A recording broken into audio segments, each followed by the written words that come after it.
All right, we are live. Greetings, fellow Earthlings, and welcome to the Great Debate Community Channel, a YouTube channel brought to you by Steve McCrae. And I'm your host for this evening, John Peterson, and I want to thank all of you for joining us to take part in my further education by those more intelligent than me, or more intelligent than I. Is it me or I don't know. Sometime in the future, we'll have a grammar expert on to help me suss that one out. Tonight, we're going to begin learning more about one of our guest YouTube channels, the Raging Atheist channel. And also to just tease the next time we have a stream, another one of our guests is going to be featured next time, Nick Soutter. He's going to be on to discuss his channel and other platforms that he's on. Now, in the discussion after we talk to the Raging Atheist, we're going to examine the question, is Christianity the cornerstone of Western civilization? And I want to give my thanks to Macabre, who's with us tonight, for inspiring me to choose this topic. And just a point of clarification that he can flesh out further when he gets a chance to talk. In the tweet Macabre posted, which inspired this topic, he stated a cornerstone of Western civilization, not the cornerstone. But my question, I put that into, is it the cornerstone? Well, like I said, he can explain that further when we start the discussion. And I'm just going to go right down the line here and let you introduce yourselves and, just give a brief little explanation of what your channels are, and we'll start with the Raging Atheist. You want to introduce yourself? Yeah, I'm the Raging Atheist, Nakasuchi. I'll talk about my channel when we get to me. Very good. Everybody else can go. And the Messenger Reveals. Hello, everyone. I am the Messenger Reveals, and I have a theist position. I do believe in Jesus. I do believe in a God and a creator. I am an alternative to modern-day mainstream Christianity, and my channel is the Messenger Reveals. And Nicholas. My name is Nicholas Lamar Soutter. I have a couple of books on a variety of different topics. I also have a YouTube channel with a growing, budding amount of debates. I am an anti-theist, and I also am the owner and operator of the humanistcodex.com, which is a site for theistic and atheistic resources and social networking. And Dr. Griffith. Good evening. My name is Misha Griffith. I'm a professor of history at a local community college here in Northern Virginia. My specialty is Cold War history, but I mainly teach Western Civ, History 101 and 102. That's my bread and butter. And so I hope I can give some ideas about what actually happens in the classroom and what we call Western civilization. And, my husband and I do have our own channel on YouTube. It's called History Unsettled, where we occasionally get together and talk about various historical topics, usually around some sort of a controversy. All right, Macabre, are you back from getting your coffee yet?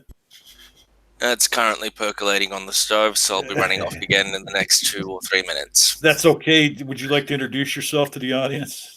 Yeah, sure. Macabre, I picked this name because about a decade ago I had a channel that I wanted to focus on macabre material that was malefic in nature. I was just wanting something that was a bit edgy. Since then, I don't really make videos anymore, but I've been around the Great Debate community for quite a while, and I just enjoy a good conversation.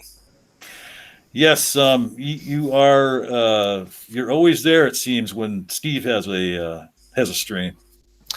Oh, just in the last 3 months, I resigned from my last position, and I'm just waiting for a good opportunity to pop up.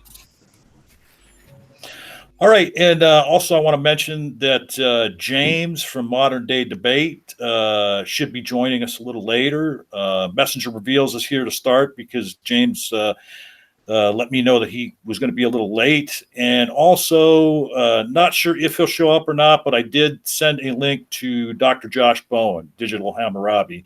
I had reached out to him when I came up with the topic for this stream, and unfortunately he had a stream going on with Skylar, but he did say if we were still going when their stream ended, that he might pop in. So let's get to the Raging Atheist. What's up, man? Or as we call him, Nakasuchi. Yeah. So, Raging, so how long have you been a YouTuber? Probably about 2.5 years. I've been doing the Raging Atheist for about 1.5 years. So yeah, about 2.5 years. And what inspired you to start your channel? At first, it was gonna just be like platforming my spoken word poetry, platforming my writing and my art. Then it became kind of a debate channel between me and a Christian, but it was a political channel. He didn't show up to work, so he never showed up for anything. So it basically became about me, and I was like, well, if I'm gonna do a channel about me, I'm going to make it a channel that I want to have. So I created the Raging Atheist and have been doing that pretty steady for 1.5 years. And speaking of the Raging Atheist, what inspired that name? Just my personality. I know my personality well. I self-diagnose myself. I look at myself and I have a pretty clear image of what I am and who I am. And I embrace it. I don't run from it. In fact, it could be seen as a flaw, but I embrace it. So I rage. I rage against the machine. A lot of my chat will chime, rage against a wrathful God, and that's kind of my staple. Is I rage against bigotry. I stand in opposition to bigotry. It's my main focus. I've been dead focused on the NIFB for over 1 year now, and I'm so grateful that finally the rest of the community is catching up and really doing some damage. So I'm feeling pretty good about where things are. Definitely. My enemy has become the enemy of all, and I'm not alone anymore. So if you had to pick, I think you've told me about this before, but for everybody else, if you had to pick one YouTuber or atheist who inspired you the most to become a content creator, who would that be and why? The honest answer is a complex answer, but the honest and short answer is Cult of Dusty. Shouldn't really surprise anybody. He was. I've often explained that I was in a bubble of isolation. I did watch atheist YouTubers, but I was so focused on creating my content, and it was all edited content at the time, so it was very time consuming. So I just didn't have a lot of time.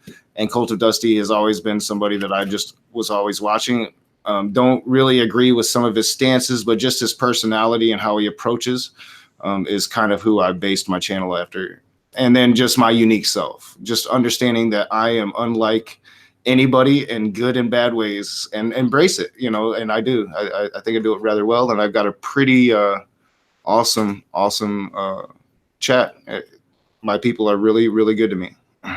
Well, I got to tell you, I like the variety on your channel because, you'll do a response video to like maybe another theist YouTuber, but then you have things like, historical pieces, about Native Americans and other, cultures.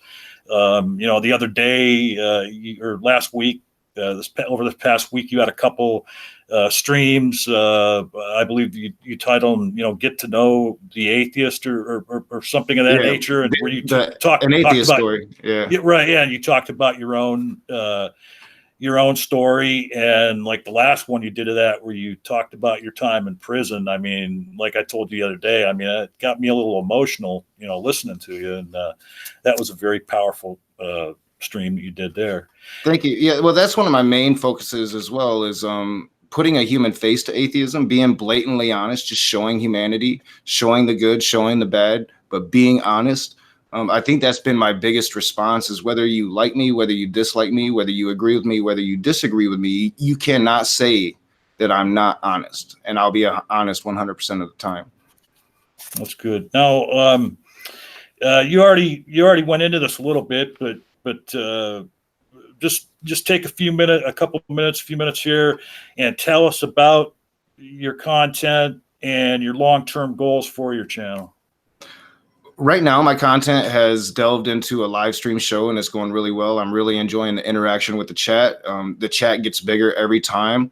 Had Noel Plum in my chat the other night, and I'm like, holy crap, Noel Plum's in my chat. You know, you have those moments. So yeah, it's going really good. And then it's also allowing me time to really take time on my edited content. And right now I'm working on my newest masterpiece of POW/NIFB. I think I'm going to call it the NIFB Gone Wild.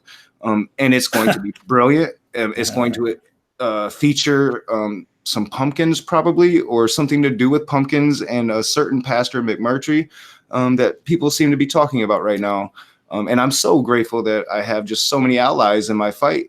And what Mr. Atheist, and I just got to give him some props, is doing is brilliant. And I love him, and he needs to keep it up. Thank you. Well, and for those that aren't real big into the Twitter, they might be not know what you're talking about, but just go check out Dear Mr. Atheist on Twitter, it's and brilliant. That'll fill in the blanks for you. The fight is alive. The fight is alive, and it is going quite well. Thank you, Mr. Atheist, and everybody involved. I mean, I'm just so happy for the whole community. This is what we needed to galvanize our community, I believe, focus on a real enemy instead of each other. And I think this is great, and I'm just so for it. Thank you. Now, Nakasuchi, I just learned yesterday you've got a second YouTube channel, and that you've been thinking about creating content for it again. What's the name of that other channel? Yeah, it's called Rational Thought. It was my original channel. It used to be called Life Considered. And then once my debate partner never showed, I changed it to Rational Thought and really didn't put any content on it. It still has some of my old content. I think I deleted a lot of it. And it's actually, I've used it as a resource, like to tell people to go to, like, if you want to see the original Raging Atheist, like when it was just me and a webcam and this really goofy long-haired Christian dude that had some really weird Christian ideas, then you want to go check it out. But you know, it's really small, but I am planning on doing maybe like one private or unlisted live stream and throwing it over on the channel. And this summer, I'm going to be doing a lot of political activism work. I'm going to be working for a certain campaign. It is primary season, and that's one of my major passions in life is politics. So yeah, I'm thinking about filming a lot of rallies and things like that and putting it on the channel as well. So it's called Rational Thought. If you'd like to go there and subscribe, then please do. I'm going to try to get something on there at least once a week soon. Good. Cool. Maybe. So, all right. And again, his main channel, the Raging Atheist channel, and his second channel is Rational Thought.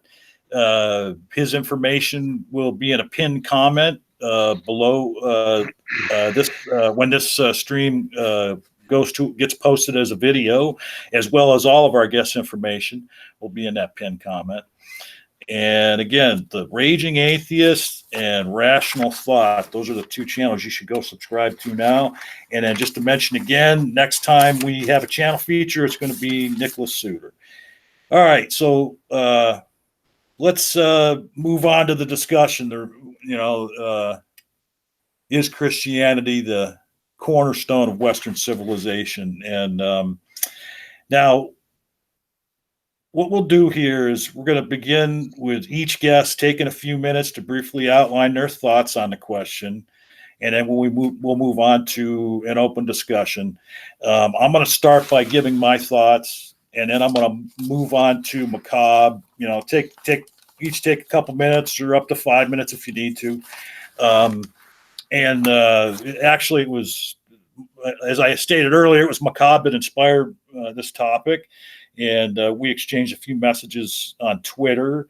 And so after I give my quick thoughts here, I want to go to Macabre and give him a few minutes.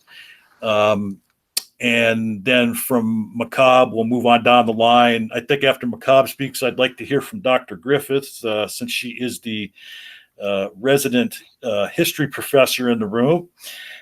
So this is my take, and I'm no expert, so please feel free to tear me a new one if there's anything that you find objectionable. But so the question is Christianity the cornerstone of Western civilization? And I believe that ancient Greek culture and not Christianity is a cornerstone of Western civilization. Now, if you want to say that Christianity was a major influence, one of many, on Western culture, I can accept that. But when you talk about the cornerstone, the foundation of Western civilization, there's no greater influence in all areas of Western civilization than ancient Greek society, and to a lesser extent, Roman culture.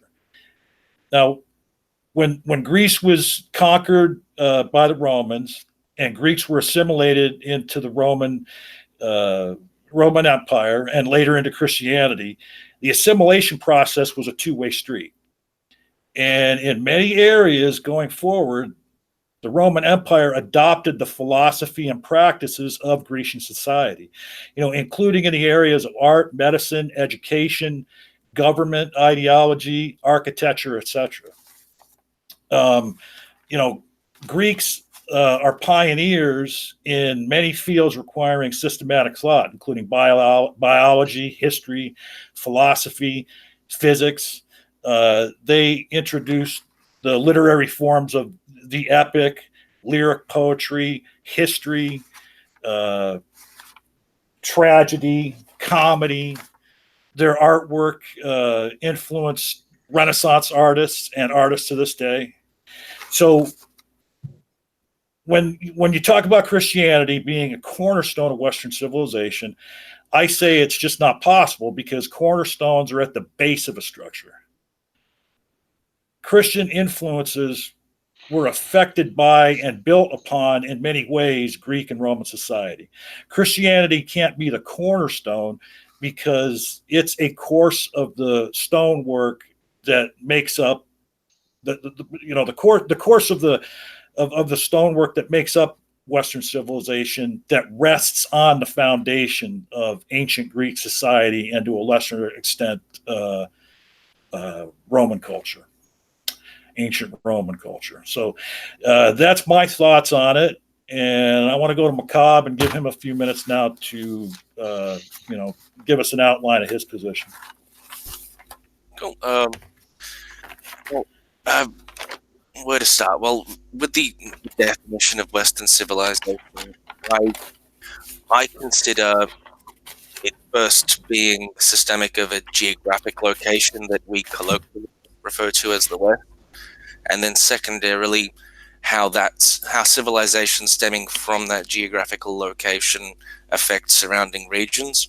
So, for example, I would have described Northern Africa as part of Western civilization up until its conquest by the Ottomans. Sorry, not the Ottomans. They weren't the Ottomans yet. By the Arabian Caliphate. So, for the purposes of this conversation, when I do say Western civilization, I'd be referring to anything that's west of Moscow and contained within Europe and its surrounding colonies, or any lands that would have conquered. So, for example, Asia Minor until it lost its influence. Until the Byzantines lost their influence over it. Secondly, awesome point about Greek culture.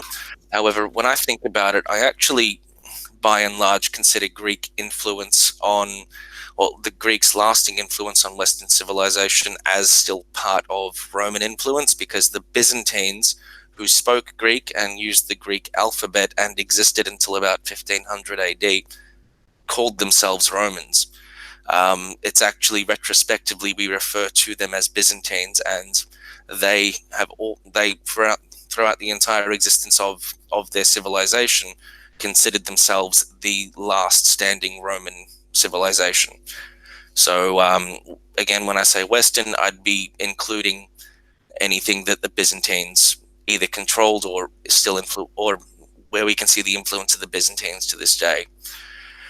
In terms of a cornerstone, I think you make a really good point. I guess semantically, you can say that Christianity has augmented the path of Western civilization, but I would say that its effects are so pervasive, and I think that there are certain ways in which it's changed our psychology and the way in which we see ourselves in terms of punishment, reward, concepts such as good and evil, that I think that Christianity, even in a secular society, still very much determines a lot of people's common nomenclature and a lot of concepts that we take for granted, like absolute good, like absolute evil, etc. But yeah, that's pretty much the way I'm going to be approaching the conversation. Okay. Dr. Griffith, tell us why we're all wrong. No, you're not. I found a lot to like in both what you said, John, and what Macabre said, because buildings don't have one cornerstone. They have multiple cornerstones. And the way we teach Western civilization now, the history of it, we don't start with the Greeks. We start with the Paleolithic period. We talk about the Neolithic period and the early agricultural revolutions. We talk about what makes civilization, not what makes the West. And so we talk about the Sumerians, the Babylonians, the Egyptians. I do not get to Greece until the third or fourth week because I'm busy talking about the Phoenicians and their influence and the whole collapse of civilization in 1176 BCE. So it's not that we want to start with the Greeks, but we certainly want to include the Greeks. It's just sad that the part of the Greeks that we like so much was only a really small portion of one city at one small period of time, which was Athens, when really the Mediterranean was a Greek bathtub. Even before Alexander the Great, the Greeks influenced almost every coastline of the Black Sea, the Mediterranean Sea, and into the Iberian Peninsula. And of course, that's where they come into contact with the Romans. The Romans pick up much of their civilization from the Greek. One thing I have to really get through to my students is that it wasn't the Egyptians and then they all died, and then it's the Greeks and then they all died, and then it's the Romans and then they all died. It's completely opposite. They're running concurrently. They're running with each other, and so they're exchanging and intermingling and doing all sorts of things together, against each other, and with each other. We don't even talk about Christianity until 7-8 weeks into the course. I've already covered 2,500 years by the time I get to Christianity. So the idea that we are building Western civilization on the cornerstone of Christianity, it's just not there in the record. It is a cornerstone because you have to start somewhere, but it's not the cornerstone. And just to interject real quick, and I don't know if Macabre heard me, but at the top, I did clarify too, when in the exchange me and Macabre had, he did say a cornerstone. I'm the one who translated it into the cornerstone. But go I'm ahead, sorry, Dr. Griffin, could you please just reiterate for John that I'm fucking right? I'll get there. I will get there. Well, I'm gonna stand up for you, Macabre, because yeah, I think Christianity is a cornerstone, but I think there's plenty of things that developed long before Christianity, and in fact, so much of what we understand as Christianity now is in fact from the Romans and their hierarchy, their patriarchal system, the idea of the emperor, and that becomes equated with the Pope, that sort of thing. So, what was I saying? So, emphasize the civilization. Don't get too hung up on the West, and look to see not just what happened in the historical record. Look to see when the concept of Western civilization was created. You're going to find that's the late 19th century. The class that I teach wasn't taught until about the 1920s. One of my colleagues, L.D. Burnett, is writing a book right now on the history of Western civilization. And it's not out yet, so I'm looking forward to that. This is so awesome to have you here, because it's flowing in my brain when thinking about what I was going to bring up. Everything from like the 17th century prohibition against masturbation that is largely attributed to Christianity, right through to the prohibition against slavery and early Romans being begun by Christians. I've got all of it sort of flowing in my head, and I'm an avid reader of popular history books and documentaries, but just having someone that's able to clarify all the, I guess, weird thoughts and probably tangents my head goes on is absolutely fantastic. All right, let's get everybody else in for their opening thoughts, and then we'll have a free conversation. But go ahead, Nick. Hop in here for a couple minutes and give us an outline of your thoughts. All right, I'm running on about 2 hours of sleep, so I'm sorry if I end up drifting a little bit. I'll do my best. All right, so to plant one flag on Cornerstone, the definition of Cornerstone, as I have up here, is in terms of obviously a stone that forms the base corner of a building, but the way we're using it here is an important quality or feature on which a particular thing depends or is based. Notice A. So while a lot of buildings do ceremonially, in a ceremonial sense, have a cornerstone, one cornerstone, and they put up and they highlight and they put a facade on it, and it's like, this is the cornerstone of the building. That's typically when we talk about cornerstone in terms of watershed events or a cornerstone of a civilization. Usually we consider there are multiple ones, especially when you can attack it from any number of different constructs. You don't necessarily approach it from one angle, and different angles will get you different results. I think a lot of atheists bristle at the idea of Christianity being a cornerstone of Western civilization. I think that the fact that it is a defensible statement. The fact that it isn't is reasonably defensible as well, depending on how narrow you want to make the statement. But I think it's probably easier to defend that it is than it isn't. But I think what people tend to confuse is that just because something is a cornerstone doesn't mean it's necessarily a good quality, doesn't mean it's something that we appreciate as a cornerstone, and I think that may alleviate some people's tension regarding this topic. So slavery, unfortunately, is a cornerstone for the development of the South. It just is. It is a cornerstone of their development. It doesn't mean we're saying we should bring it back. It doesn't mean we approve of that, but it simply was. And since the South contributed largely to the development of the United States, slavery is a cornerstone to the development of this country. We cannot avoid that. So it doesn't mean we necessarily approve of it or want to bring it back, but when we're talking about a cornerstone for how we came about as a country, that's worth noting. Now, Adam Smith, John Stuart Mill, these are people who, amongst many, who shaped sort of how we view democracy, how we view law. You won't find a lot about democracy or law in the Bible. So I think when people first start talking about, hey, Christianity is a cornerstone to Western civilization, well, wait a minute. Where does Jesus talk about democracy? Where does he talk about a republic? He doesn't talk about these things. Most of these things were, in fact, either brought up by the Greeks or the Romans, somewhere in that general timeline. What on earth do the Christians have to do with it? But the Christians have been influencing us a lot longer than the Romans or the Greeks, and their influence has been in many different ways. Now, it's not necessarily direct directly. But here's a good example, and here's where things start to get a little cloudy. Michelangelo. Somebody mentioned Michelangelo in one of the previous tweets, Twitter threads where we've been talking about this.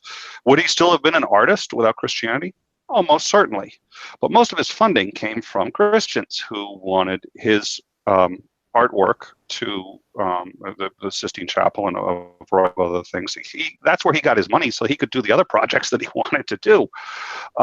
If Christianity didn't exist, Michelangelo may never have reached his full potential because he would not have gotten the money that he did. Might other artists have succeeded in his stead? Quite possibly. It's very hard to say. But the question isn't, would we be another society or would we be just as good without Christianity? The question is, how much have they influenced us? Gutenberg. How Christian he was is an issue up for debate, but Gutenberg was highly motivated to print a Bible. If the Bible didn't exist and if he wasn't getting paid to print a Bible, the printing press may have taken another 5, 10, 15, 20 years, maybe even another 100 if he just didn't bother to do it until someone else did it. Would the printing press still have been invented without Christianity? Sure. Did it come about because of Christian ideals and because of awesome things in the Bible? No. But Christianity influenced its creation. That's one of the reasons why it was the very first book ever printed, and it is the most printed book in human history. It seems to me that while, yes, you can, I guess so, what's the influence? If you're talking about Christian ideals, well, Christians were for slavery and then against it, then for it, and it really depends on who you consider a real Christian at what time. You get into No True Scotsman pretty quickly on that one, so it's very hard to say. Christians have been undermining Western civilization the way as we see it as well. But it seems to me that if you're going to argue that they've had a significant impact such that you could arguably say they are a cornerstone of our civilization, that's not a difficult argument to make, especially, again, that's just the single most printed book in human history. That's staggering. And there's a reason. That's not just random luck. If you want to argue, hey, look, and I've heard Christians say, well, we get all our ethics from Golden Rule.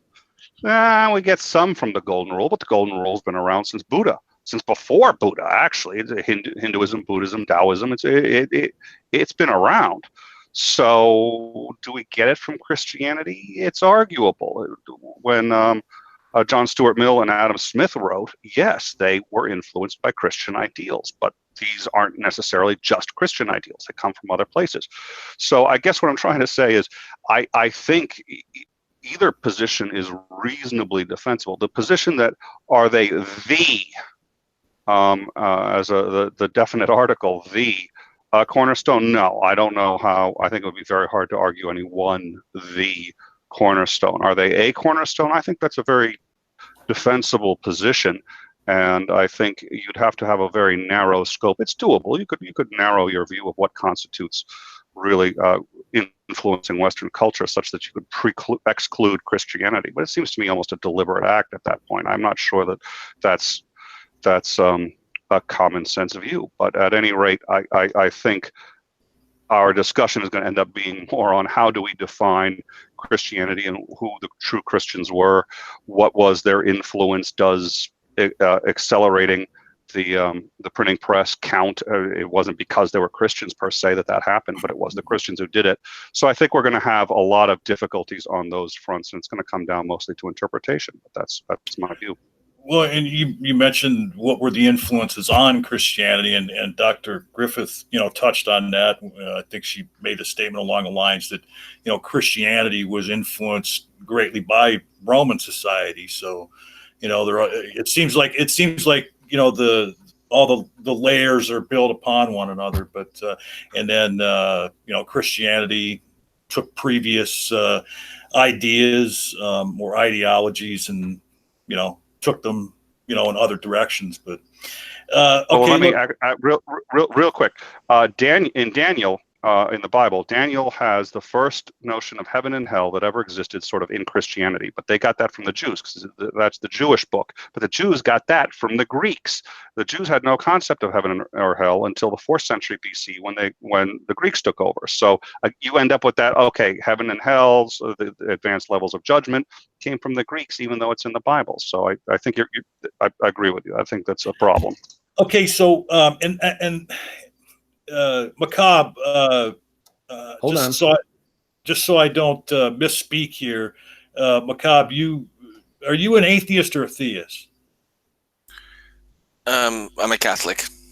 Okay, you are a theist. Okay, because I was going to refer to Messenger as the resident theist in the room, but I see we have two, which is good. I'm going to interrupt. When he paused for a second, I thought he was going to say agnostic. I swear to God. But anyway, we will end on a theist as far as these opening remarks here. So I'm going to jump over to Nakasuchi, give him a few minutes to outline his thoughts, and then we'll let Messenger, finish up this portion, and then we'll go into the open discussion. Go ahead, Nakasuchi. All right, yeah, I'm going to kind of. I think I agree. I'm agreeing most with Nicholas. I agree with a lot of what Dr. Misha said. But I think it's a good question to begin with when you emphasize the.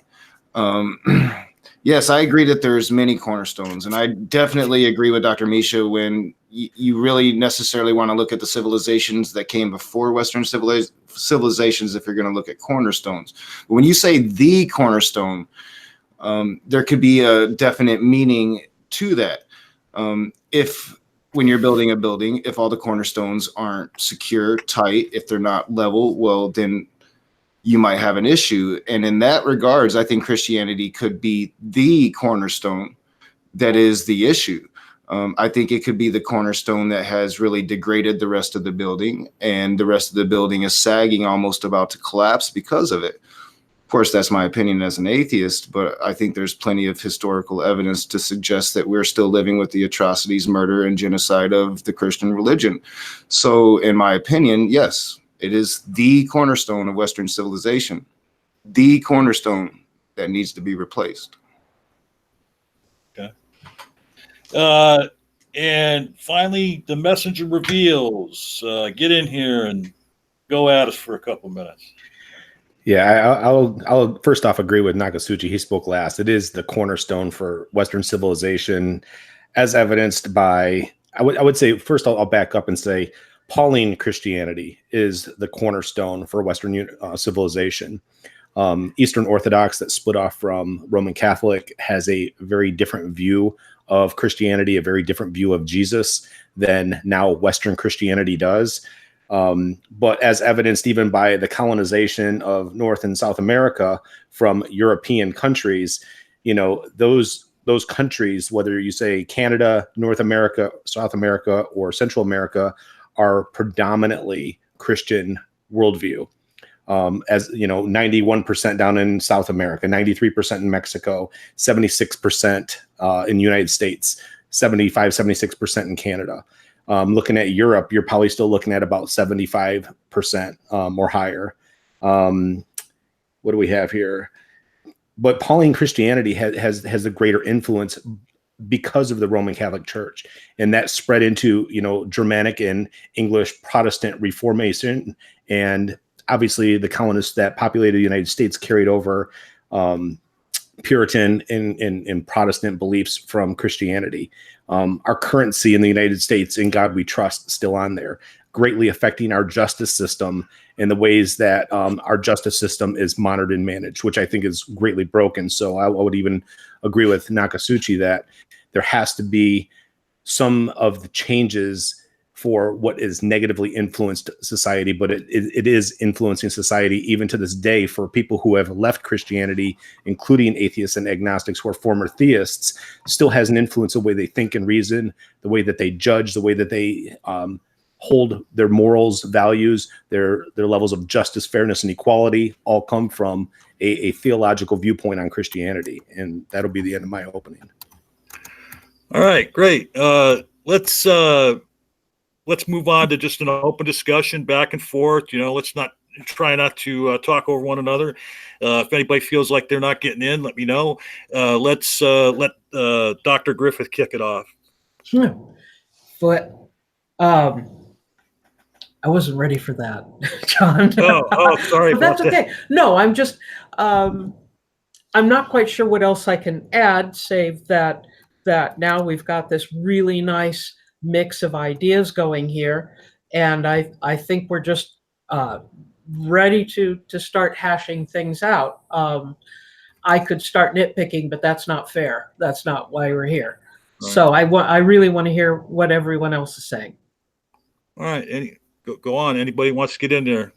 Actually, I would like Messenger to expand on something he mentioned earlier, because I've read some really cursory information on it, but from what I understand, our modern concept of human rights, the idea that a human being has the right to be autonomous insofar that they don't infringe upon the rights of another, is actually from Thomas Aquinas, and his theological perspective came from his theological experience. Is that what you were referring to? I wouldn't say that, no. Not on St. Thomas Aquinas, no. Okay, well, that was what I thought you were getting to, but if you could expand on what you meant by our current morality coming from theological philosophers, could you get into that? Well, I mean, when you talk about our justice system and you talk about our government, it's one nation under God. It's in God we trust on our currency. Our sense of punishment and consequence in our justice system is based on Christian morality, even here in the United States. And I'm speaking primarily from the United States as a melting pot for Europe, and Europe being predominantly Christian still even to this day. And those influences obviously came from the split in the Western Roman Empire as opposed to the Greek Orthodox Empire. In terms of legally, though, the concept of autonomy actually started with John Stuart Mill, and to the best of my knowledge, he wasn't influenced by Aquinas. John Stuart Mill said that everything should be legal so long as it does not harm another person. But that wasn't. I don't think he grounded that in Aquinas. Now, Aquinas may have also had a similar principle, but I think Macabre had asked about law, and when it was actually brought to law, that was Mill, at least, that influenced us.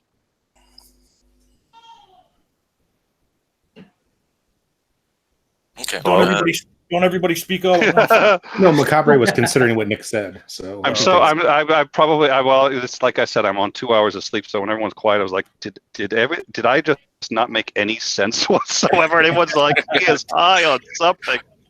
Oh no, it's just American history is a real big weak point for me. So I really couldn't argue with it, or what particular thought of European philosophies influenced its creation. I appreciate you telling me that. Now I know which topic I need to stay on.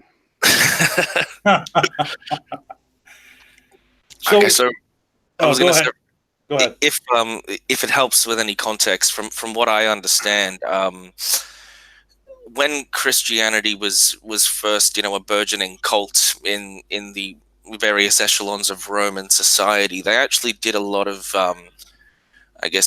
beneficent actions insofar that wealthy Romans would often, give charity to the plebeians and provide them food, all the way through to the 6th century, where after the collapse of Roman civilization, it was the churches that started providing, hospitals and hospices and palliative. Well, they didn't call it palliative care. I don't know what the Dark Ages term for palliative care would be, but the idea that it's our duty to care and clothe and feed the sick and comfort the dying.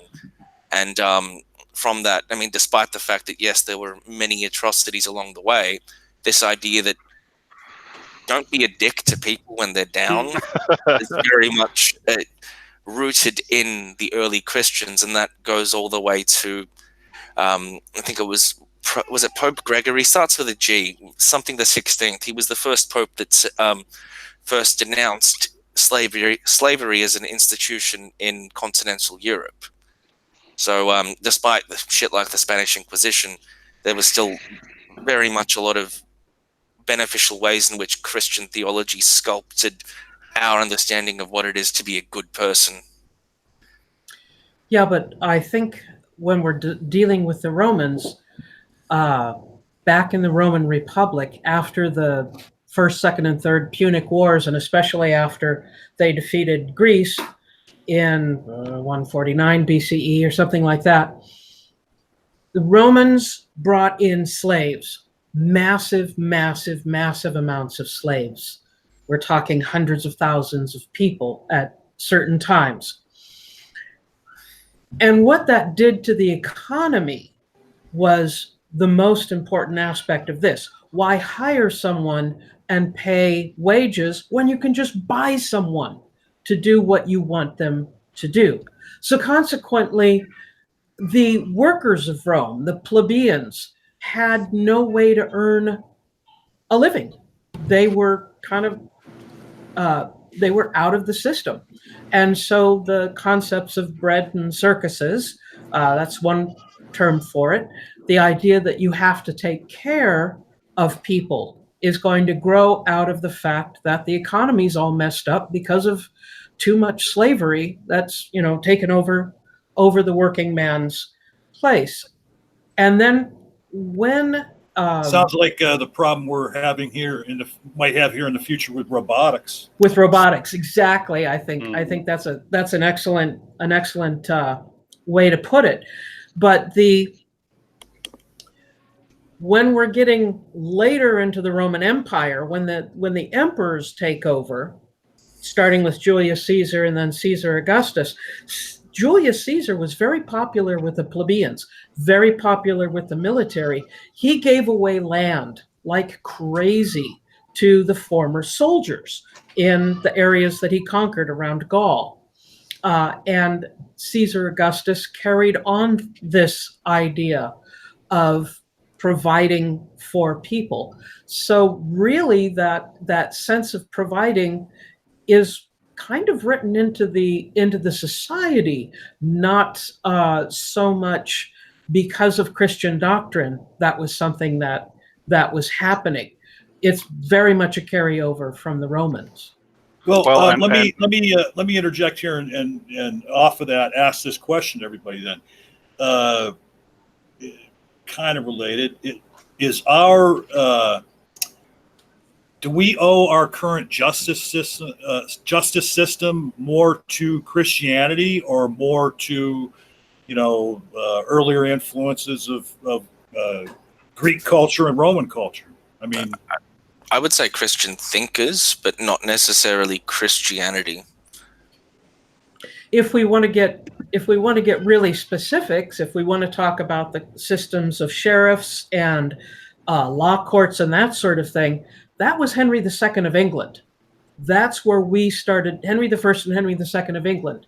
That's the 12th century. That's when we're starting to develop the concept of neutral courts and grand juries and having a structure set up that would adjudicate the laws. Kings always gave out laws. Emperors always gave out laws. But as far as adjudicating outside the realm of the king says so you have to do it, that's going to take place in England in the 12th century. And of course, that's an interesting point because when we're talking about Henry II, we have to talk about the Archbishop of Canterbury, Thomas Becket. Henry II and Thomas Becket disagreed with each other over the idea that Henry wanted to put the churchmen under his control as far as the law courts. Becket sided with the Pope and said, no, the church can take care of its own people. And that's where the disagreement came. And of course, Becket was assassinated, and Henry II had to do penance, and he lost the battle to get the churchmen under the control of his law courts. We see what happens with that sort of system today with the accusations of Catholic priests abusing young people, and then having them moved from diocese to diocese within the church system and not having them under the secular courts.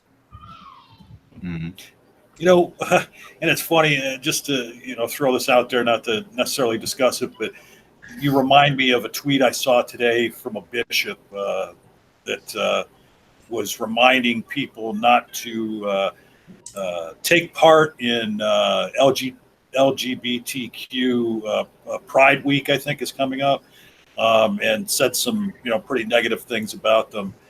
And then he ended with that community especially has a bad influence on children. And I just thought, how unaware is this bishop? That is fucking ironic.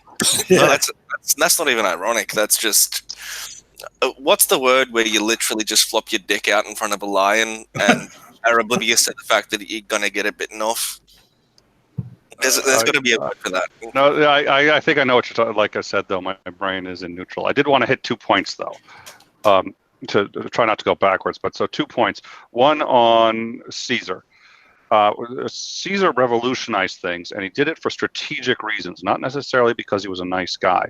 One of the things was he rarely executed the kings and leaders of those that he vanquished. And one of the reasons he did that was because they were much more likely to surrender if they knew they weren't going to get killed. And he framed it in terms of mercy and in terms of all these sort of benevolent things, but really it was a strategic thing. And I think that goes along in lines with what the daughter was saying, and again makes it very hard to tease out what came first, the chicken or the egg. Bad analogy, but you understand where I'm going. The other thing is somebody had brought up the difference between Christians and this was Macabre who brought up, okay, you can have, and this really complicates things. What do you do when there's a Christian who revolutionizes Western civilization in one way or another, but you're not sure whether it happened because they were a Christian or it happened because of another factor? So I guess specify what I meant by that. I guess, again, with the example of Aquinas, I think that his philosophy is systemic of his religious views. Yes. Insofar that the concepts of absolute good and absolute evil are uniquely Christian. No other monotheistic religion prior to that had the idea of eternal punishment, eternal hell, or the idea of Satan personified as a singular being. That may be true, but I was talking about more like people like LeMaitre, who when Christians talk about Christianity's influence on, say, science, they often bring up LeMaitre. LeMaitre was a minister. I forget what denomination, but he. Jesus, it's at the tip of my tongue. At any rate, he's the one who came up with the Big Bang. And he had to explain it to Einstein, who didn't agree with it and said, no, there's no way that we all started from this, what he actually originally called an egg, a galactic egg. That is absolutely not what happened. And LeMaitre said, excuse me, he was a physicist. I said, yes, it is. He was also a minister. So he went around with the white collar and the black, and that's how he talked to Einstein. And he's explaining this to Einstein. And finally, Einstein comes along, and Einstein gave him a standing ovation when LeMaitre presented this, because Einstein's like, you're right, I was wrong. There was a Big Bang, and we originally started from this small little spot. So Christians will sometimes say, well, there you go, there's a Christian contribution. But LeMaitre, the Pope, offered to canonize the Big Bang and say, we're going to make this part of Christian theology, that this is how the world started. And LeMaitre said no, because he said, this isn't religion, this is science. There are two non-overlapping magisteria. So that's a very good example of it. Becomes very difficult to suss out who do you give Christianity. I don't think you give Christianity credit for that, despite the fact that he was a minister. But there are other things I would give them credit for, by the way. I'm not trying to sort of deny everything I can, but that's just an example of, yes, he was a Christian. Yes, in fact, he was a minister. But even he said, I found this as a scientist, not as a minister. Well, look, I want to, something that Macabre said just doesn't sound quite right to me. I mean, and of course I could be wrong, but although it might not have been in the terms of good and evil, weren't there religious traditions prior to Christianity that talked about good and evil in other terms and consequences in the afterlife for your actions in this The Romans believed in 4 circles of the afterlife, ranging from absolutely awesome to kind of shitty.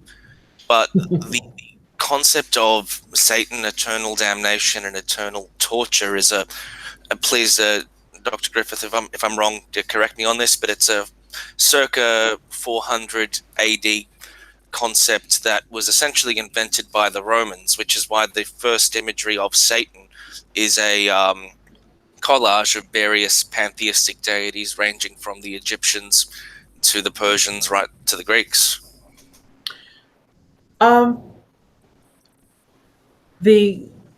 I can't remember the guy's name. I think you're close when you're getting about the 4th or 5th century CE. The ideas of good and evil, though, basic good and evil, I think we're looking more along the lines of the Zoroastrians. Oh, no, not Persian sorry. religions. Yeah. He said absolute. Absolute. Oh, Absolute. okay. He said okay. absolute. Sure. which is Okay. Yeah. Because I don't think the Hebrews had the ideas of hell. Certainly, the Sumerians, and of course, Dr. Josh could explain this better than I could, but they had an idea of an afterlife. Pretty much everybody had some sort of an idea of an afterlife, Egyptians especially. But hell, that's something very different. Well, I mean, I do know that Norse. Sorry.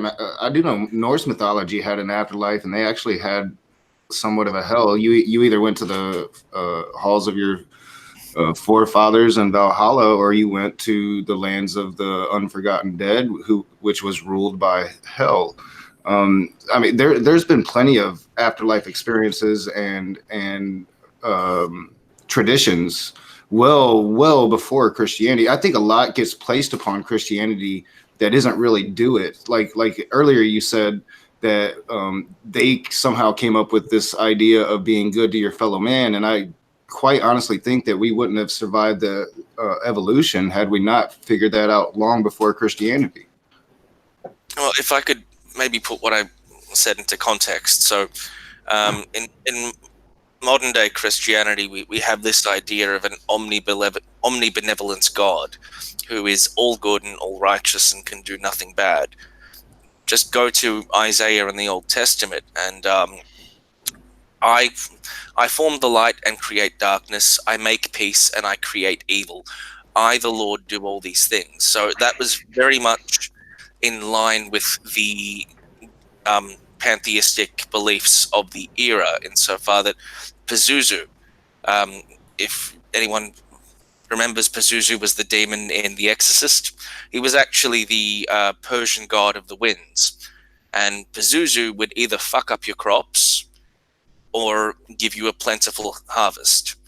The same with Zeus, who did some terrible things, did some good things. There is no pantheistic deity that didn't do both good and bad things. I think for the most part of Mesopotamia and Mediterranean history, their deities sort of personified one attribute of the human experience and showed both spectrums of it being good and bad.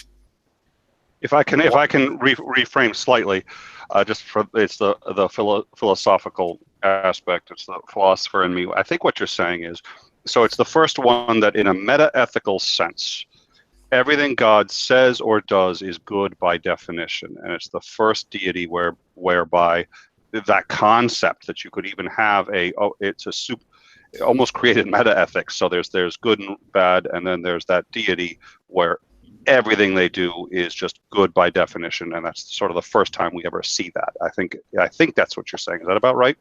Yeah. And by consequence, you therefore have the enemy of God, the absolute evil, which by circa 400 or 500 AD was Satan. And we all know that Satan is mentioned in the Old Testament several times, but is never one character and is always an antagonist to God's narrative, but not necessarily the arch enemy. Hey, just a couple of quick notes. One, in live chat, Lucifer Almighty asks, so have we established now that Christianity is not the cornerstone of Western civilization? He didn't leave a smiley face emoji, but I imagine he was tongue in cheek. And the other thing I want to say is I just got a message from James of Modern Day Debate. He's run into something else he has to take care of, and he won't be joining us. For all you James fans that are here waiting for his arrival. So maybe he'll be on with us in the future. But go ahead, folks.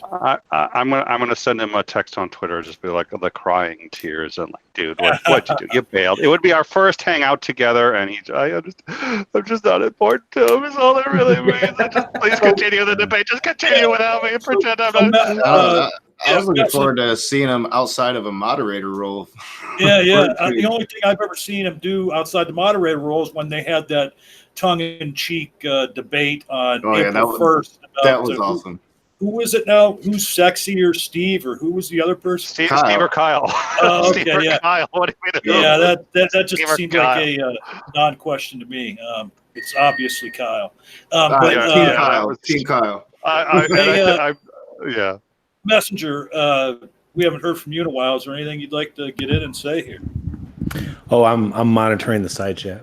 Okay. But no, I mean, in terms of the things that people are saying, I don't think that the debate is going to come down to is Christianity a cornerstone or the cornerstone, but I think that we should really start dissecting the benefits of it and the adverse effects of it in terms of how it's affected positively and negatively Western civilization, and should we be moving toward the good things while opposing the bad things, or should we just try to reject it as a whole and start with a new foundation? I think when we're talking about the Middle Ages, you have to look at the church and what it did as far as keeping civilization going in Europe. I mean, the church, the monasteries were the only literate people, pretty much. They were inventive. The monasteries were out in front as far as the medieval agricultural revolution, and doing all sorts of innovative work that way, and building water wheels and experimenting with things that various other people could not do within the scope of the Middle Ages, because they were just trying to feed each other and trying not to be killed by the Vikings. But that need of having the church not just to be the only literate people, not just to carry on civilization, but they really played a role in identifying who was to be king, who was to be the leader. And the kings needed that legitimacy as well. So let me ask a question. So I aware of that. I'm also aware of obviously the massive abuses from in the Dark Ages, the Inquisition, the indulgences, and so on and so forth. So out of curiosity, in your opinion, do you think that, and this is probably outside your field of expertise, but I'm still interested if you could speculate, would any organization necessarily have well, that's a poor way to phrase it. So they clearly also had a lot of negatives. Do you think that there was something indicative of Christianity as a whole that allowed them either a net positive or to somehow move forward, or do you think that it was just sort of any organization? And sometimes, Hezbollah, actually, by the way, Hezbollah takes over and they do a lot of charity work. They do a lot of marvelous things, believe it or not. They also do suicide bombings. So do you see it more along that, or do you think it was something unique in our history that is something to be so almost marveled at? I think the exclusivity of the Christian religion, in that you could have no other gods before Yahweh, that you had to follow the dogma and the doctrine of the Roman Catholic Church. Heresy being weeded out, and Jerry and I did a whole program on heresy on the Non Sequitur show, but that was considered to be a disease, in essence. It was considered to be something that needed to be stopped, nipped in the bud, because that could really spoil the cohesiveness of the society. You had a handful of dissenting groups, the Cathars, the Waldensians, that sort of group, which are fairly early, but you don't see the Inquisition really getting moving until after the Crusades had started, and the idea of Europe for Christians only, and that starts the ball rolling in the Iberian Peninsula, Spain, which had Muslims and Jews and Christians all living in pretty much the same area, that they traded with each other. Wasn't all the greatest of times, but it was fairly tolerant. Once you see the Crusades and that idea of exclusivity, then they start pushing away the Jews or threatening to convert them or kill them, pushing away the Muslims, forcing them to convert or die. So a lot of the abuse comes out of that sense of exclusivity. Can I ask a point of clarification? Mm-hmm. With the establishment of Spain, I thought that it was not so harmonious, that once the Christians had booted out the Muslims, the reason pork is so frequent in Spanish cuisine is because it was seen as a token of rebellion against their Islamic oppressors for 1,000 years, that they didn't feel like they were ever treated fairly. Well, you had Tariq going into Spain, into Gibraltar around 711 CE, and you had the last Moors, Muslims, kicked out of Spain by Ferdinand and Isabella in 1492. So that's not 1,000 years. That's what I said about. I Yeah. knew it was. It was. I don't know when, but I knew it was up until 14, whatever. I thought I was going to say 14. But yeah. Yeah.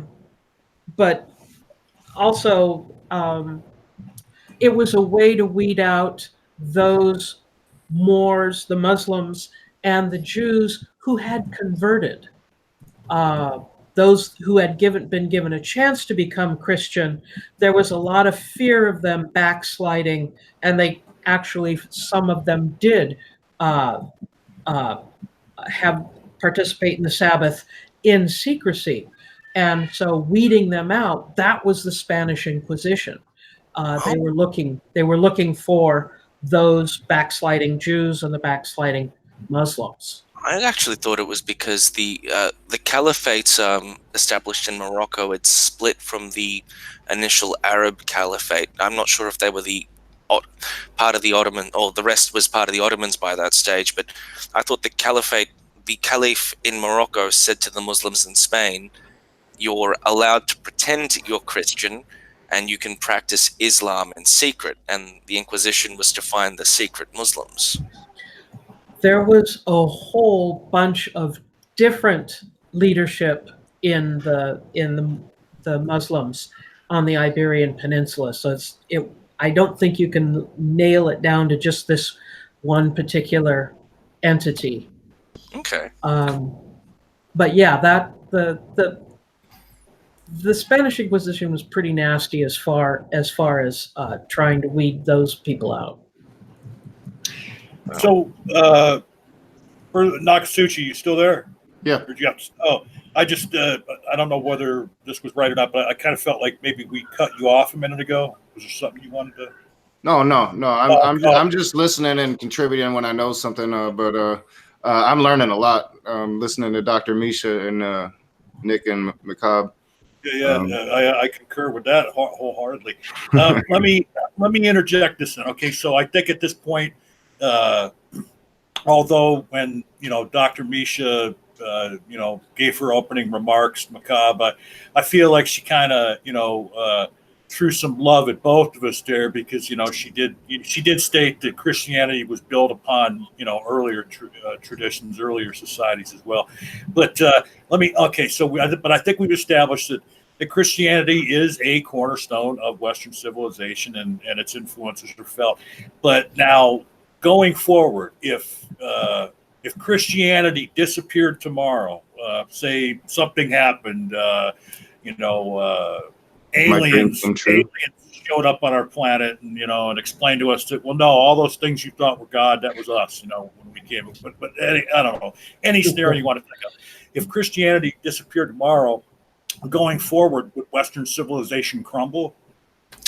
I think that there would be an ideological vacuum. What I was alluding to earlier in terms of the way Christianity has left a mark on the modern zeitgeist in terms of how we perceive ourselves and what good actions entail. I actually think that, at least for the interim, Christianity is still really necessary for a lot of people psychologically, because it's imposed upon many people this indelible requirement to self-flagellate, to acknowledge one has committed the original sin of whatever ideology that they can latch onto, and therefore say, look, I need to fix society. So like a Puritan in the 17th century, there's an idea of, I'm a piece of shit because I'm infected with original sin.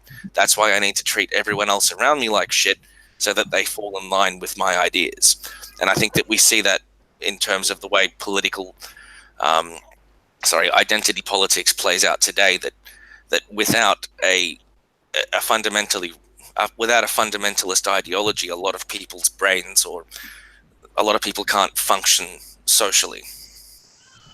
Well, I'll tell you, I've run into many, theists in my interactions, on social media, that I have told them, yes, after hearing, their thoughts on, morality and what morality would be if God was not the arbiter of morality.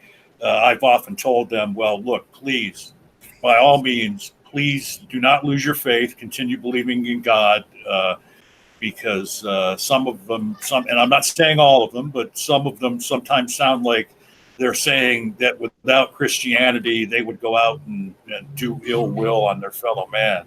That the only thing keeping them from doing heinous things is the fact that there is a God. Well, I'm sorry, Rage. I just want to finish off one. Go ahead. Point. So I get that's the whole concept of wokeness. Without my wokeness, I would still be participating in the, heteronormative patriarchal oppression of all the other people. It's the idea that without this ideology, I would be a piece of shit, and without an established, long-standing and centralized ideology in place, a lot of these people will just splinter off and latch onto whatever crazy political ideology takes their fancy. Yeah, I actually agree with Macabre. I think that if something were to happen to where it was stripped away from people overnight, that we would see a collapse in society. We would see chaos and destruction. I definitely agree with the psychological part of it. As an atheist, I wouldn't wish that upon anybody, for them to have their faith and belief system stripped away overnight. I would hope that they would come to it gradually over a process of thought and consideration. So yeah, I would definitely agree with Macabre. I would think that it would definitely, if not crumble society, it would cause chaos and destruction. Can I bring up two historical precedenti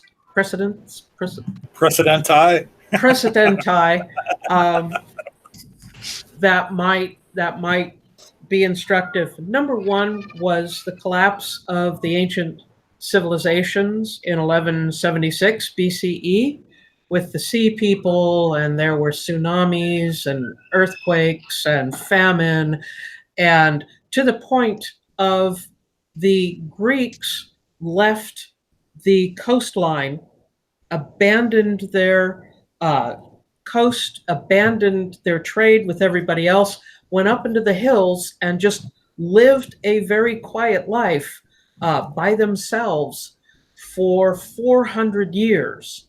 They don't come back to the Mediterranean Sea until around 800 BCE. So 400 years, they're up in the hills.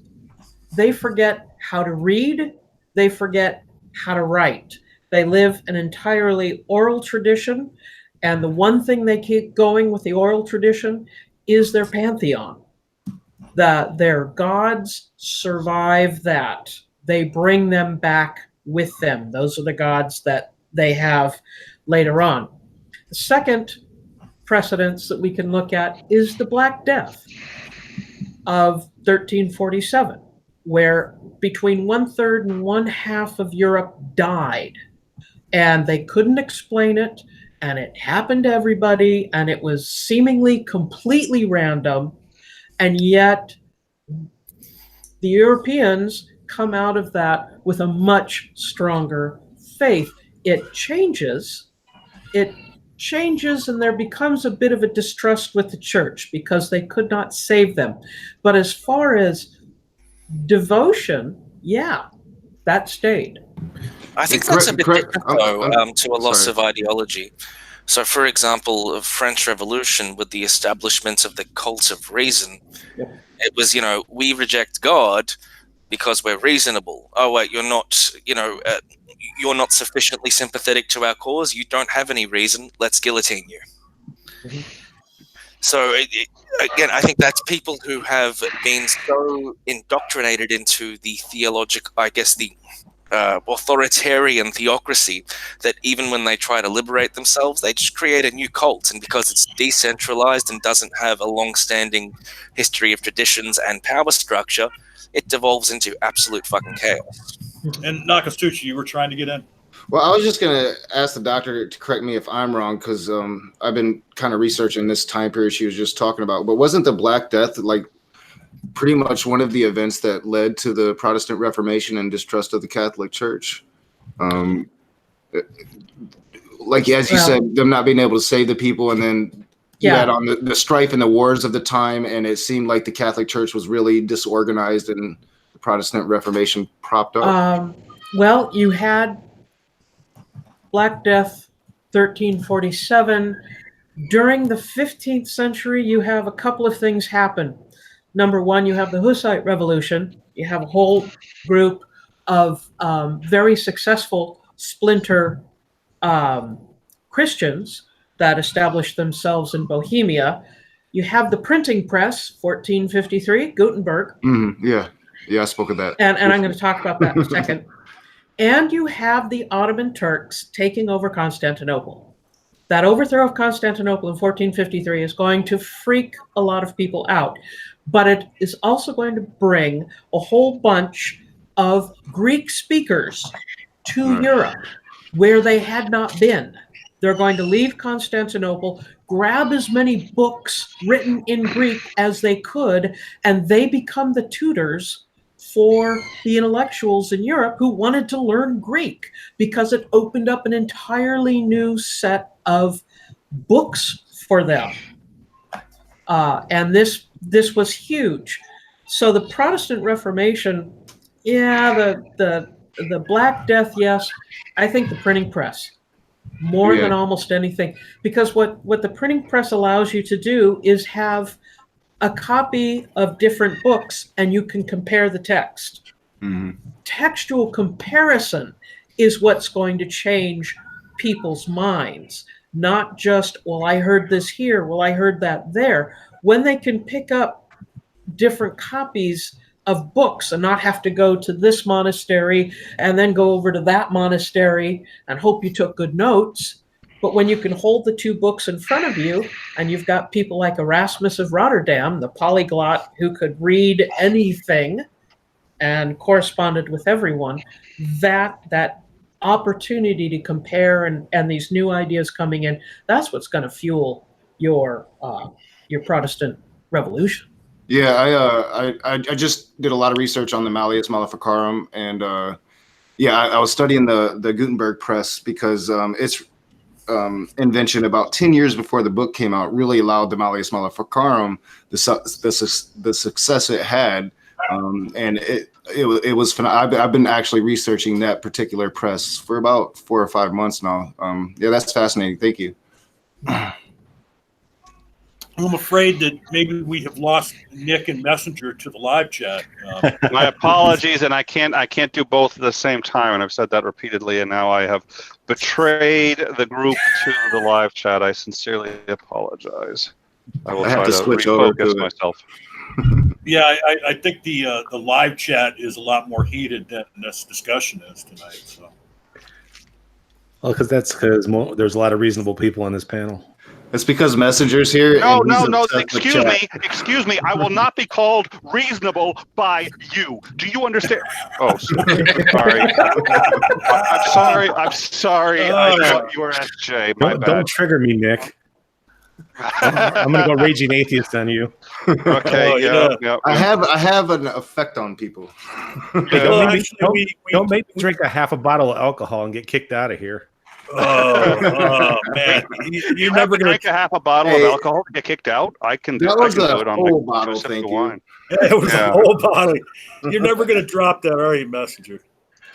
Well, there's someone called This One Guy wants in. Actually, I've heard of that name. So that don't let this one guy in because he just proselytizes. For the record, okay.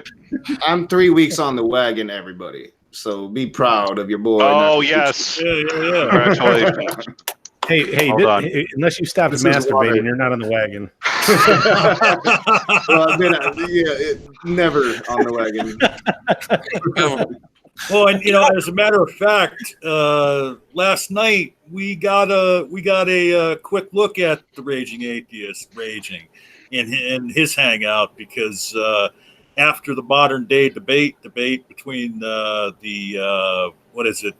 Black Hebrew Israelite rabbi and G-Man, the rabbi came on to the hangout that Knock had and kind of made an ass out of himself, and yeah, so he finally got totally Nick, obliterated by Dragnot. Yeah, and then Knock engaged him at the end, and then had to take the trash out. Yeah, it had been a while since I raged. Go ahead, Macabre. How did G-Man go? Because I've heard that the only people he really can debate are the Hebrew Israelites. He won that he debate. Did great. It was the best performance I ever seen G-Man give. He didn't do anywhere near as well as Dragnot did afterwards. I'm sorry, G-Man. Okay, G-Man versus who? I'm sorry, I missed it. I can't remember his name. Do you remember his name? His name is Rabbi Lewis. I issued a challenge to him today if he wants to come back and actually not be a racist prick. I mean, and you have no idea how it pains me to say that G-Man actually won that debate, but he did. I'm actually ecstatic for him. I've seen him lose debates against flat earthers. The fact that he actually did something right, it's fucking good on him. Oh, the great reveal here. So it looks like I've got a debate with Kent Hovind coming up. Oh, nice. That'll be good. Yeah, that'll be in. It looks like the tentative date right now is July 11th, but I'm finalizing that with his secretary right now, but I'm hoping, and we'll see. Yeah, that'd be awesome. I would love to rage on Kent Hovind. That's like my dream. That's the pinnacle of the dream. That makes me wonder is now after he debates Kent Hovind, I wonder if Kent Hovind will trust him then. Yeah, that's a good question. I may lose Kent Hovind's trust, which would be. I mean, and I'm not going to name any names, but someone that Nick recently debated was invited to come in and join us, but that person said that they don't trust Nick. Well, I will venture a guess. She and I are sort of not entirely on speaking terms. After the debate, things got reasonably heated. It wasn't a big deal. The debate was, I thought, reasonably civil. After the debate, things got kind of heated. I thought we were okay. But it involved a lot of other people, and I think a lot of issues got conflated.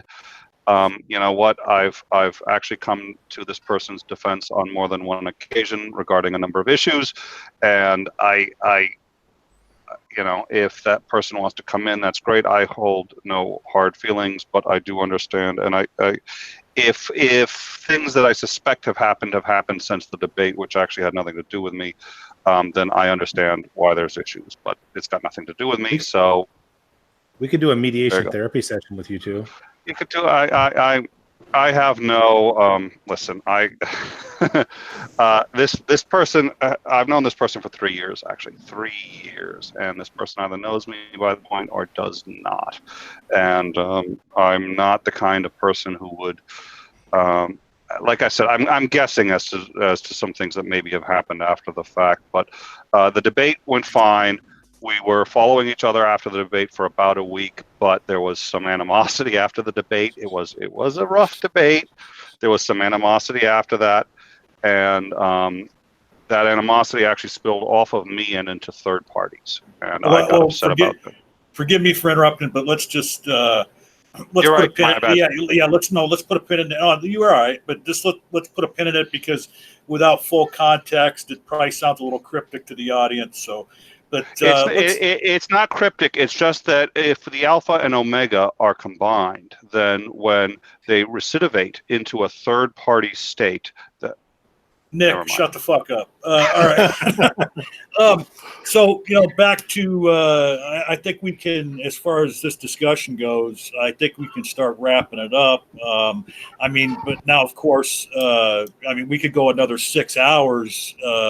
Listening to Dr. Griffith, because her knowledge is long and deep, man. I mean, it just I've mentioned in chat before, if she remembers it or not, that I could listen to her go on for hours and hours. And when her and her husband are together, it's even better.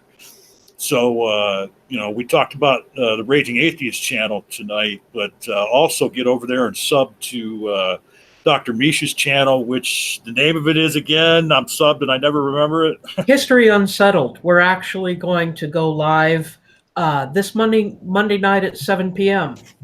Talking about the myth of the flat Earth. Ooh. We're not gonna argue flat Earth. We're going to argue why everyone uses that term as a pejorative, and why we consider everyone before Christopher Columbus as accepting the idea of the Earth was flat, and Columbus proved them wrong. That will be fascinating, because he did not prove the Earth was round. That's going to be fascinating. Yeah, that was the year the globe invented. The year he sailed was the year the globe was invented. Yeah. Yeah. So what we're going to do now is we're going to go back around and give everybody a few minutes to wrap up their thoughts on this topic.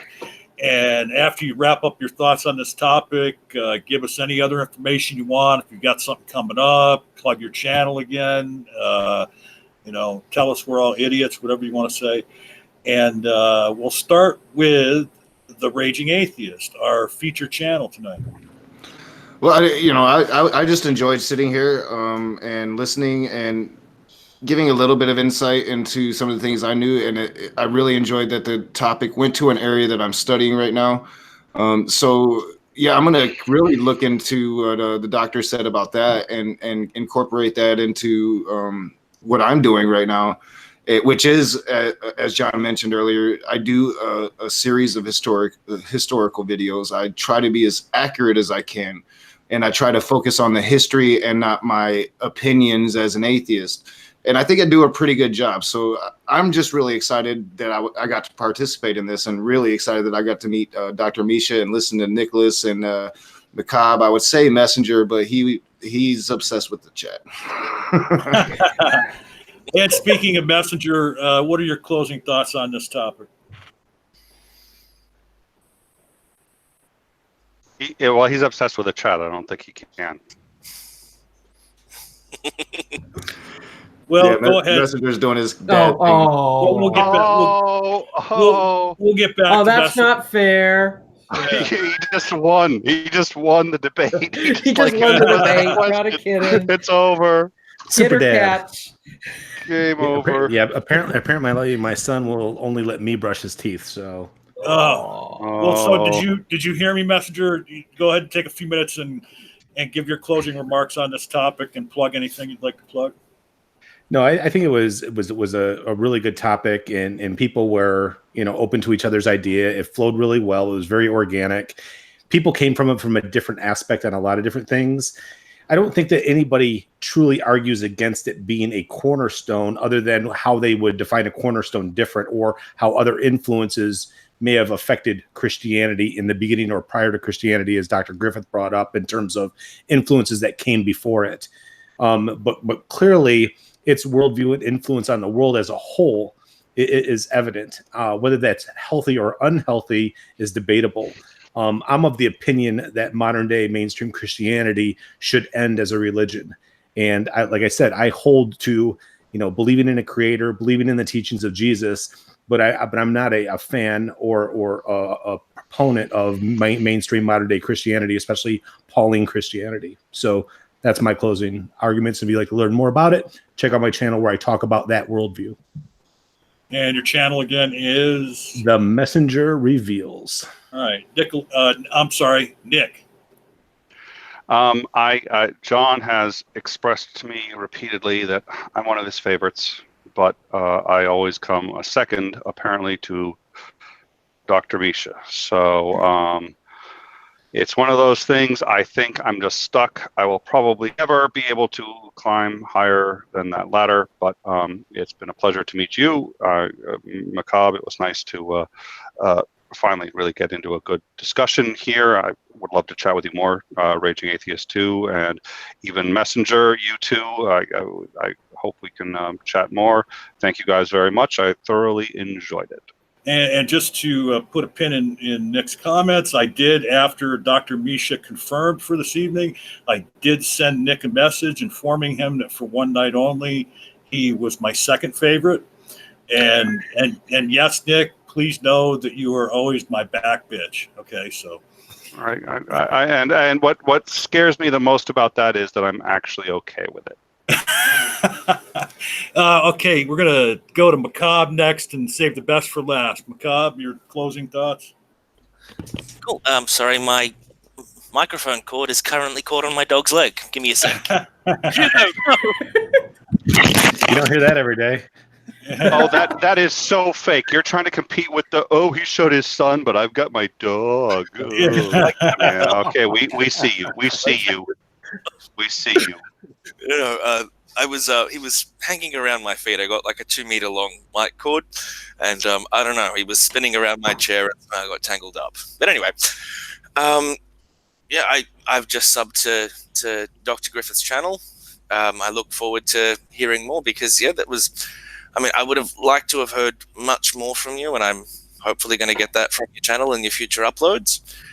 And thanks everyone for the conversation. I just wanted to end with, I think that in terms of the lasting impact on Western civilization as we currently experience it, I think that Christianity has inflicted upon many people this need for self-flagellation, this need for guilt in just existing.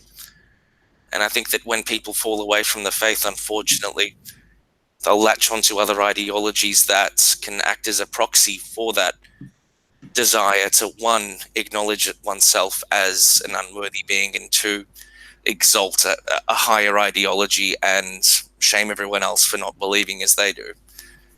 And that's why we see our current rift in the skeptic community with all these crazy political identitarians. So, that's pretty much it. Okie doke. And Dr. Griffith. First off, I want to say thank you so much for inviting me, John. Thank you, Messenger Reveals. Thank you, Raging Atheist. Thank you, Nick. Thank you, Macabre. This has been a super fun time for me. I have enjoyed it. I've probably taken a lot more time than I should have. But I would like to end with one point, and that is the people who created the idea originally of Western civilization, and it truly is a social construct from the late 19th, early 20th century. I pretty much can guess that they really wanted Christianity and great men and great deeds to be the cornerstones of Western civilization. But I do want to assure you that those of us who actually teach it are busy trying to undermine this concept. It is not white man's history. It is not just about Christianity. It's not just about Europe. The way we teach it is very much, we bring in stuff from everywhere. We've stolen stuff from everybody. And so consequently, it's a pretty wide open field. And as I say, we who instruct it are undermining it rather wildly. I think the people who created this idea of Western civilization be horrified by what we do to it. But I think it also does a better service to our students. Well, I'll tell you, Dr. Misha, thank you so much for being here, and I hope we can have you on again. And I'd love to be on. And you know, it's funny, but a couple of your statements and your closing comments there kind of makes me see into the future a little bit, where maybe we'll have another discussion with you and Macabre. And Macabre knows what I'm talking about, but that's for a future broadcast. So yeah, this was a great discussion. I want to thank all of you for being here. And as always, I want to thank Steve for allowing me to do this, Steve McRae, who's the owner of this channel. And then we'll get all the guest information in a pinned comment in the video, you know, if you want to find them. And just, you know, remember our featured channel tonight, the Raging Atheist, and his second channel, Rational Thought. I want, if anybody's interested, and I'll leave this in the pinned comment as well, my Twitter handle is that so 19, all one word. Is that And so? I'm going to interrupt real quick, because I did this last time, and this is becoming sort of my thing to interrupt at this point and say, listen, there are 33 people in the live chat. Subscribe now. Subscribe to Raging Atheist right now. Take a moment. Do it now, because if you don't do it now, you'll forget, and it's worth it. So do it now. Apologize for the interruption. Oh, thank you, Nick. Absolutely. But anyway, yeah, so my Twitter handle is that so 19. If you have any thoughts on, you know, future topics, go ahead and tweet at me. And as I stated earlier, we'll be talking to Nick next time we have a stream about his YouTube channel and the other platforms that he's on. And I want to thank the audience for coming and join us, and please like, share, and subscribe this channel. And soon, I hope, Nick will be perhaps having some streams on here. He also was given management permissions by Steve. So I try and close each time with a quote, and I think that this quote is apropos of our discussion tonight. This is from ancient philosopher Pericles. What you leave behind is not what is engraved in stone monuments, but what is woven into the lives of others. Good night, everybody.